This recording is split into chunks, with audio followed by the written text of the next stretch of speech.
Oke teman-teman, balik lagi dengan saya Fikri Ridho. Seperti biasa saya akan mereaction soal sepak bola Indonesia dan juga tanggapan komentar dari netizen soal sepak bola Indonesia dan juga Malaysia. So, seperti apa tanggapan mereka? Mari kita simak sama-sama. Let's go bro.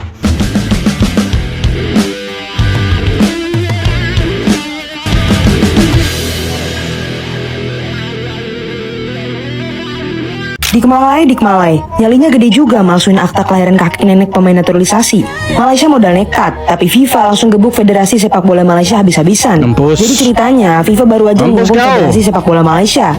Bukan karena salah amin, karena mereka ketahuan main curang. Bayangin, 7 pemain naturalisasi dikasih akta palsu biar kelihatan berdarah Malaysia. Maksa banget. Nonton lengkap tap link di bio. Yang ngakunya kakeknya lahir di Melaka ternyata dari Belanda. Yang katanya neneknya orang Penang, aslinya Spanyol. Ya ampun, drama banget gak sih? Dan lucunya, mereka sempat pamer waktu menang lawan Vietnam 4-0. Pemain palsu itu bahkan sempat cetak gol bro. Tapi ya ujung-ujungnya semua kebongkar juga. Akhirnya FOM kena denda 6 miliar rupiah. Pemainnya juga diskor setahun penuh. Semua cuma gara-gara pengen instan. Jadi gimana nih? Malaysia bisa bangkit lagi atau malah tenggelam sama kebohongan? Ya, semoga bisa bangkit lah ya. Kitanya lalu dari Indonesia sebagai tetangga yang baik. Kita mah mereka bangkit. Tapi kalau merekanya sendiri tidak mau bangkit, ya bodo amat, yang begitu persetan kan. Tapi begini teman-teman, kenapa mereka sampai berani palsukan dokumen dan mereka berani pakai pemain ilegal, pakai cara curang lah. Kenapa? Karena mereka itu terpengaruh dari Indonesia. Mereka lihat tetangga itu ya semakin hari semakin maju sepak bolanya, mereka kan jadi iri nih. Kalau Indonesia bisa, kenapa kita tidak bisa? Kan seperti itu sifat asli manusia. Cah, keren. Kalau Indonesia bisa, kenapa kita tidak bisa? Ya, jadi kalau Indonesia bisa sukses dengan pemain keturunan atau pemain diaspora, maka Malaysia juga harus seperti itu, kata-kata mereka. Nah, dibuatlah cara yang sama seperti Indonesia, dipanggillah pemain-pemain keturunan mereka. Indonesia itu jelas pakai pemain-pemain yang memang punya darah Indonesia dan itu bisa dipertanggungjawabkan. Nah, Malaysia justru berbeda, bro. Mereka cari pemain itu bukan pemain yang punya garis keturunan Malaysia, pemain yang mau dibayar untuk tanda tangan dokumen palsu dan bermain untuk Malaysia. Habis itu mereka klaim 7 pemain ini punya darah Malaysia. Tapi begini teman-teman, mereka ini jagonya mengklaim karena mereka sering mengklaim pemain-pemain yang ada di luar tuh punya garis keturunan Malaysia. Sampai-sampai ada pemain yang bilang, "Allah, kok saya jadi orang Malaysia? Tiba-tiba saya jadi orang Malaysia. Kapan sih punya kakek nenek jadi orang Malaysia?" Itu yang pertama. Yang kedua, mereka jagonya tuh palsukan dokumen.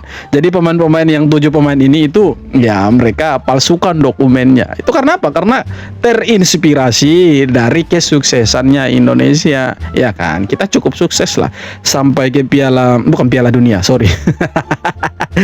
Kualifikasi Piala Dunia ronde keempat maksudnya. Piala Asia lolos langsung ya kan. Jadi prestasi-prestasi itu yang memicu FAM Malaysia untuk apa? Untuk menaturalisasi pemain-pemain ilegal. Record video.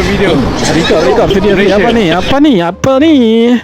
Kakek Korea ini lebih kenal Indonesia ketika bertemu dengan orang Malaysia. Oh jelas pak, Indonesia besar bro daripada Malaysia, negara entah berentah. Tapi jom lah kita dengar, tengok sedikit lah.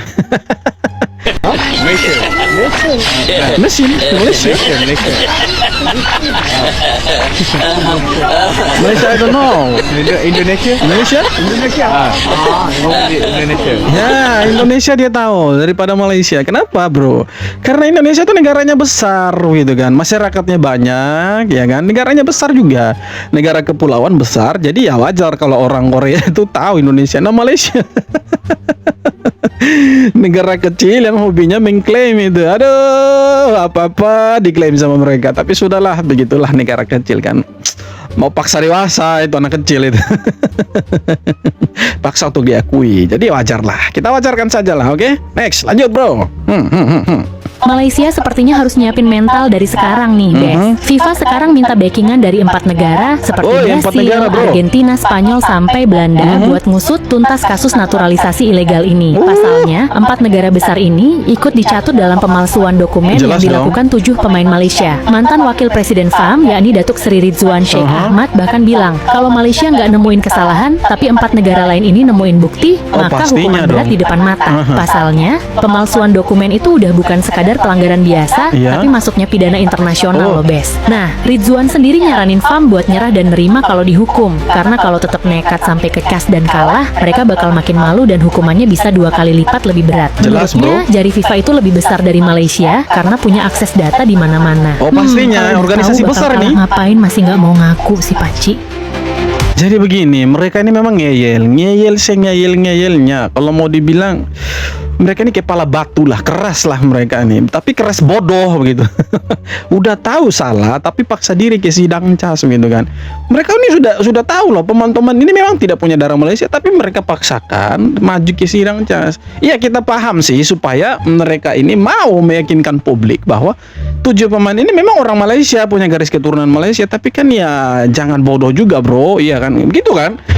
Di FIFA ini bukan organisasi kecil, mereka pasti tahu lah dari segala penjuru mata angin itu, mereka tahu pemain-pemain ini begitu kan. Mereka punya data yang valid. Ya syukur-syukur kalau Malaysia juga punya data yang valid ke sidang cas. Nah, kalau mereka pergi entah berentah dan datanya tidak jelas, ya matilah kau di sana kan begitu.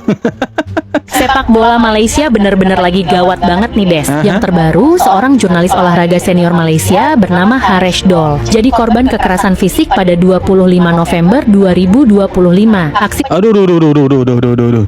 Kok bisa ada kekerasan fisik gitu kan? Apa jadi nih?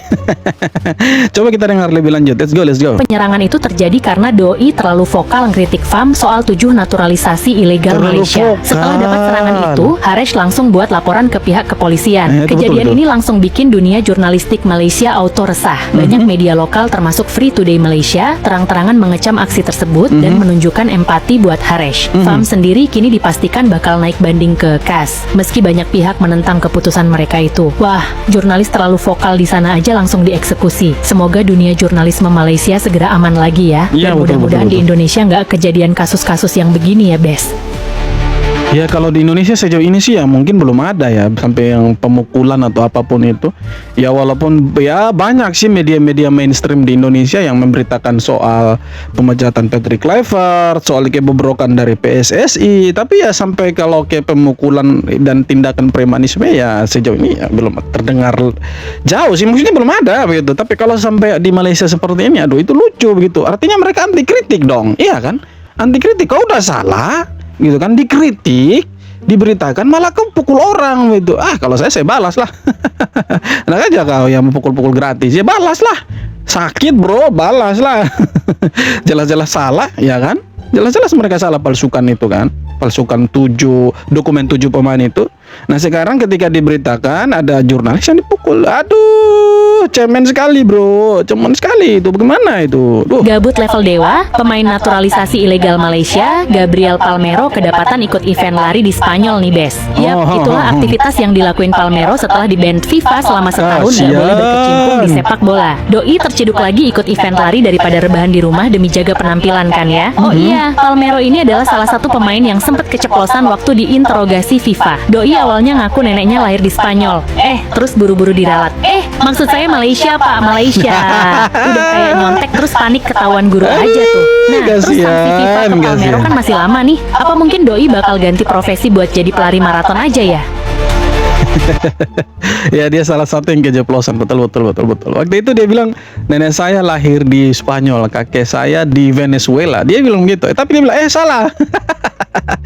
Nenek saya lahir di Malaysia, bapak kau lahir di Malaysia. Kalau nenek kau lahir di Malaysia, tak mungkin lah kau keceplosan, kalang kabut bicaranya.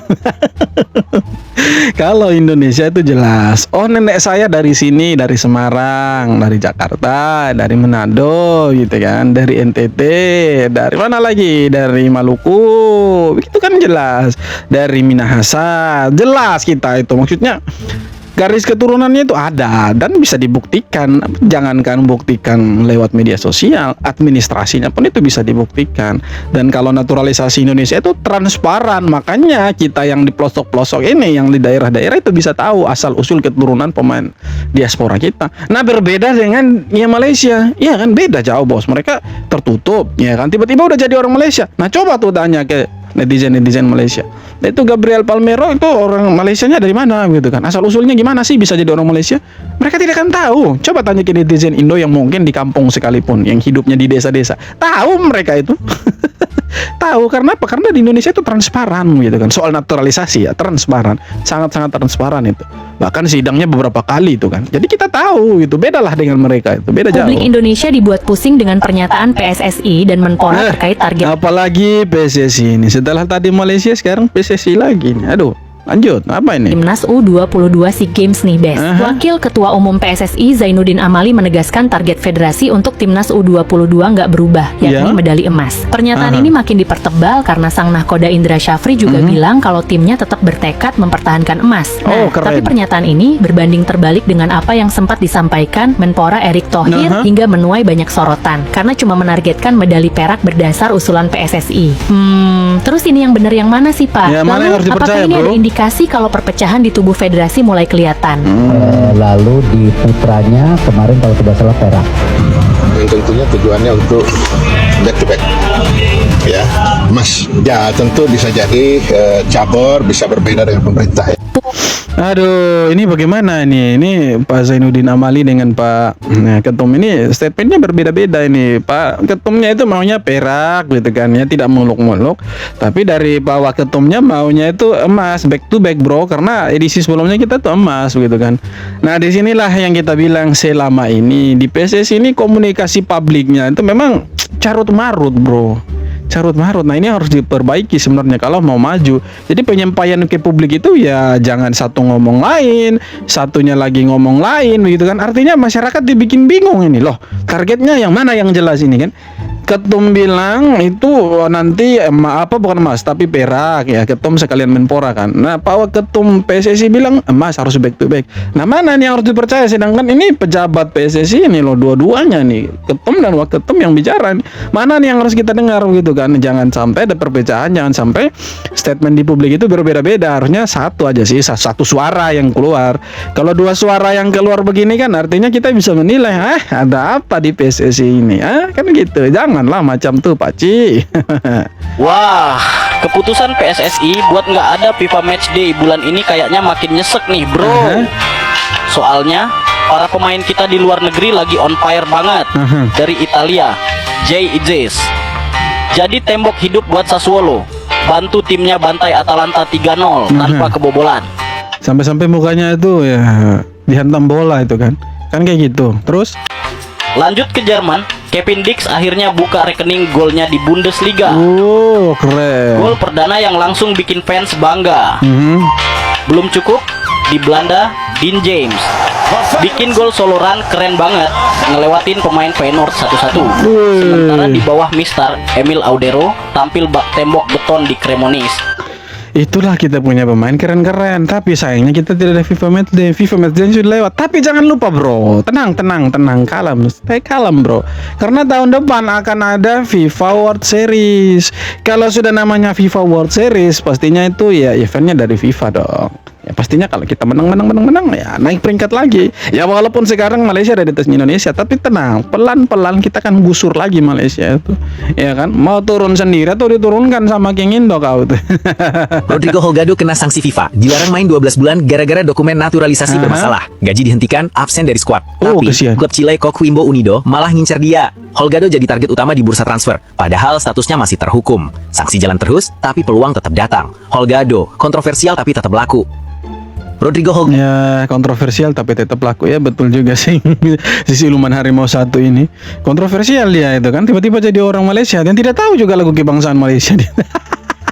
Muncul plot twist baru jelang SEA Games dimulai nih Bes. Pasca Timnas Kamboja Putra dan Putri fix mengundurkan diri dari cabang olahraga sepak bola, maka Timnas Indonesia berpotensi satu grup dengan Malaysia. Kamboja juga narik diri dari 8 cabang olahraga lain karena ada konflik sengketa perbatasan dengan Thailand. Dikutip dari akun Instagram Timnas Thailand, awalnya Kamboja masuk grup A bareng Thailand dan Timor Leste. Tapi karena Kamboja cabut, maka grup A cuma berisi 2 tim. Sementara grup B ada 3 tim dan grup C ada 4. Itu artinya pengundian ulang sangat mungkin dilakukan. Nah, hal ini membuat Timnas Indonesia dan Malaysia bisa ketemu di fase grup. Sekarang, kita masih nunggu keputusan resmi dari pihak panitia. Kalau menurut kalian, mending kita satu grup sama Dikmalay apa enggak nih, Bes?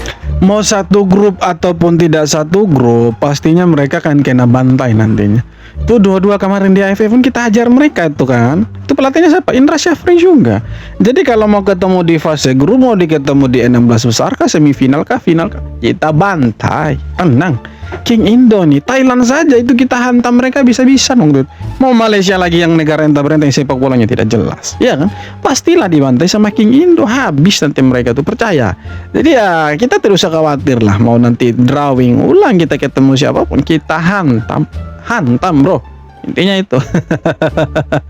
Dan pastinya ya saya yakin kita pasti back to back lagi nih. Bawa pulang emas kita untuk sepak bola itu kan keren. Cah, mantap kan? Mantap dong.